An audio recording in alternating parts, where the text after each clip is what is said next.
Losing, giving up, surrendering? They are all options. But for Joshua Kimmich, there is only one possibility: to fight, to resist, and to make those who called him weak regret it. Early this morning, when you knocked upon my door, early this morning, when you knocked upon my door, and I say, hello, Satan. Joshua Walter Kimmich. His full name, one he doesn't like being mispronounced. Joshua. Joshua is okay. Are you sure? But not for Joshua is not okay. He took his first steps in football in the backyard of his home in Bösingen, a small town in the far south of Germany. It was his father, Bertold, a coach who nurtured young talents, who first introduced him to the ball. Even back then he was stubborn. His father, hoping he would become left-footed, started training him with his left foot. But Kimmich made his own choice, his right foot. An empty field, dirt ground, and goalposts drawn in squares. With his friends from the neighborhood, he built a stadium of his own. Right in the center of that field, he placed his dreams. And that's where he took his first blow. Someone bought the land, and along with their makeshift stadium, his dreams were destroyed. That was when Kimmich's mentality started to take shape. He couldn't just sit and cry. He had put in the effort. This little boy acted like a grown man and started looking for solutions. He joined training sessions with local teams. Then came his chance. There was going to be a match in Bösingen. The opponent? Stuttgart, the club that had made many footballers' dreams come true. The final score was 3-2 and his team won. All 3 goals scored by Kimmich. Stuttgart immediately took notice. Their scouts kept knocking on his family's door. But Joshua was only 8 years old. Even if they accepted, the training facilities were too far away. Starting at the academy too early could disrupt their plans, and they had seen real-life examples of that risk. But Stuttgart persisted, and eventually Kimmich joined their academy. He had a unique character and discipline. If there was a task, he would not neglect it.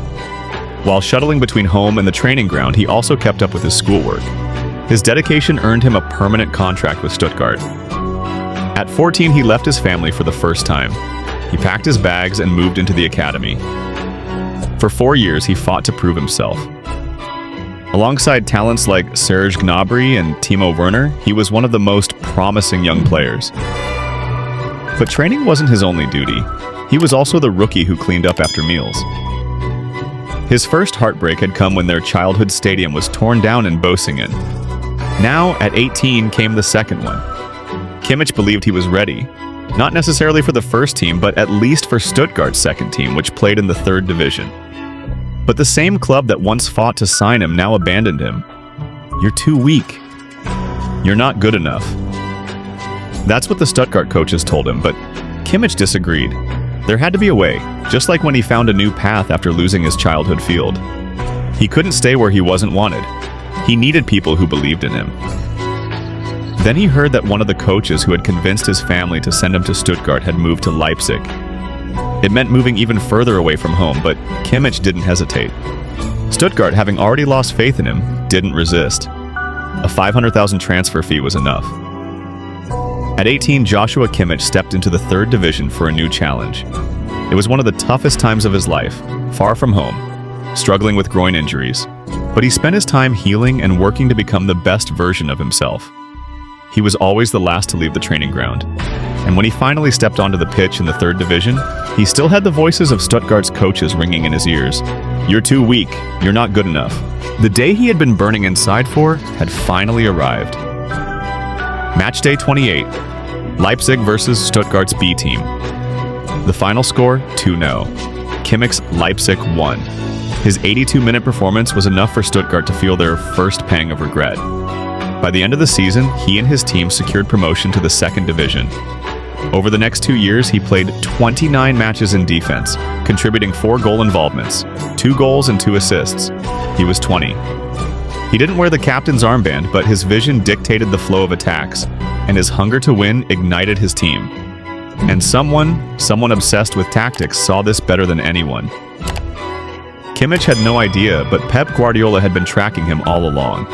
Midway through the season, he received a phone call from his agent. "Joshua, what would you think if I told you Bayern Munich wanted you?"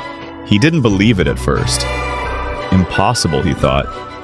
If there really was an offer, he wanted to hear it from the source. A few weeks later, he found himself at Bayern's training facilities. Until then, Kimmich had paved his own way and reaped the rewards. But something inside him told him this was different. As he waited in one of the rooms, the door opened, and in walked the man who would change his life. Pep Guardiola.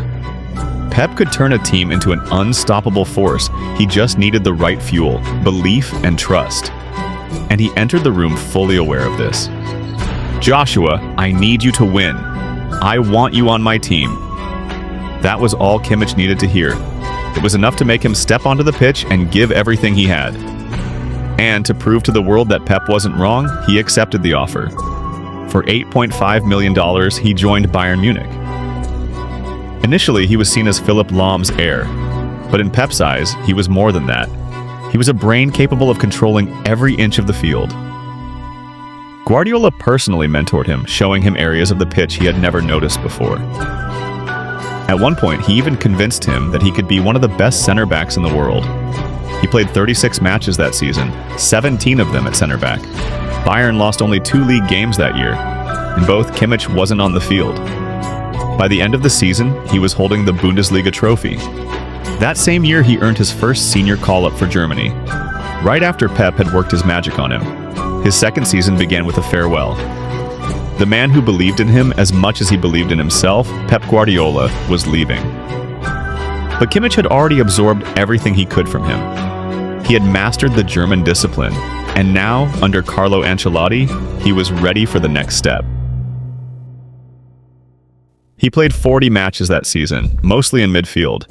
Everyone still saw him as a defensive player, yet he scored 9 goals and assisted 2 more. The season ended the same way as the last, Kimmich lifting another Bundesliga trophy. As a child, he admired Xavi. In his own words, he tried to imitate him during his youth. Over time, he moved away from defense and took on a similar role at Bayern. He was relentless in his pursuit of every possible trophy. With Bayern's dominance in Germany, winning the Bundesliga became routine. But there was still one dream left. One dream that had been shattered when Stuttgart told him he wasn't good enough. The Champions League. Quarterfinals, semifinals. Each season, the dream slipped through his fingers. He looked within himself, took responsibility, and sought a solution. Just as he had done when his childhood stadium was demolished. Just as he had done when Stuttgart doubted him. And this time, he had someone by his side who shared his belief and motivation. Hansi Flick. He ignited the fire for one of the best seasons of his career. 2019-2020. He played 51 matches. The only one he missed was due to a yellow card suspension. The Bundesliga and DFB Pokal were already Bayern's by default.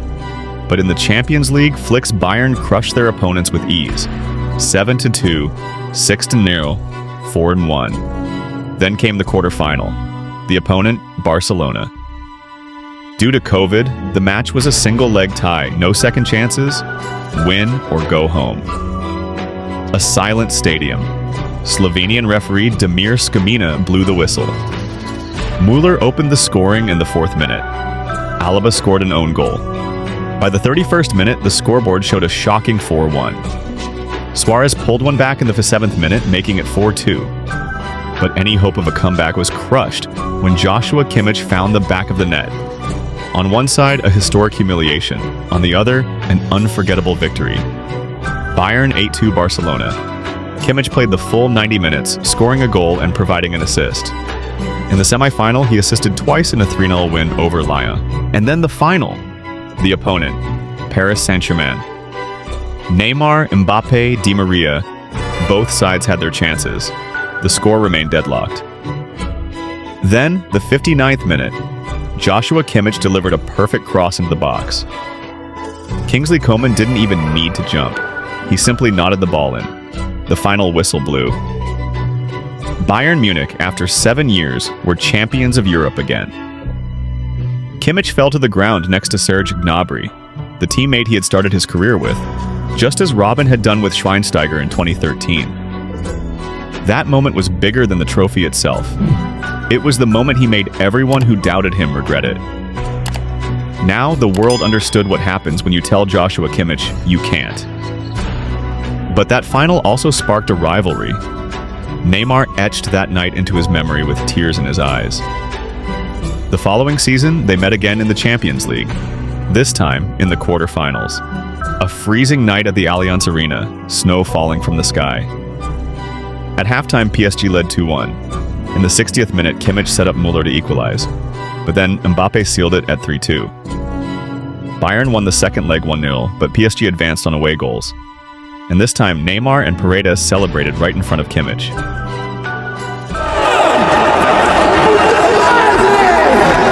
If you go to war with Kimmich, he's usually the one who has the final say.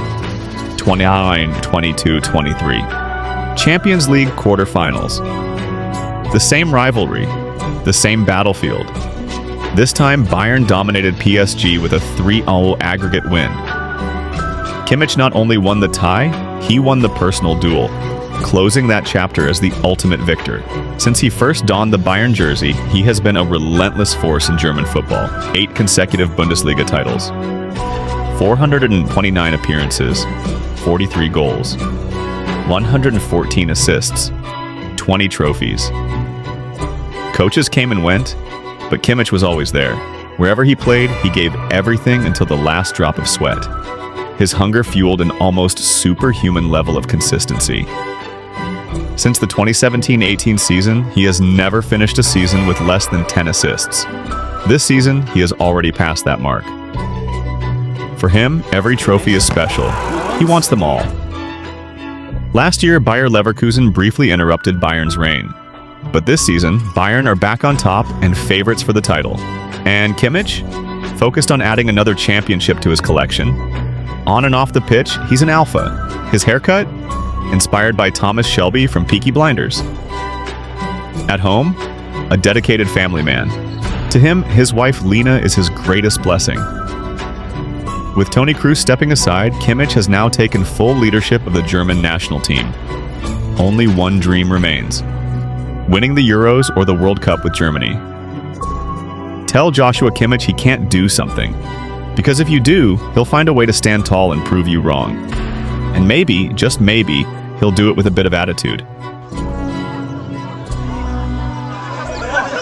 Ich bin schon einer, der sich oft über Dinge ärgert, aber noch mehr ärgere ich mich über Dinge, die ich nicht versuche zu ändern. Und wenn ich dann von was überzeugt bin, dann versuche ich schon, das auch voranzutreiben. Nein, null. Das Ding ist, glaubst du, ich spiele nicht für die Mannschaft. Man sagt dir Sachen. Was sagst du mir? Ich stimme dir an, weil du sagst nie ins Gesicht. Du sagst immer so hinten. Der macht, was er will. Du sagst mir nicht, mach nicht, was du willst. Early this morning, when you knocked on my door. Early this morning, when you knocked on my door. And I say, hello Satan, I believe it is time to go. Me and the devil, walking side by side. Me and the devil, walking side by side.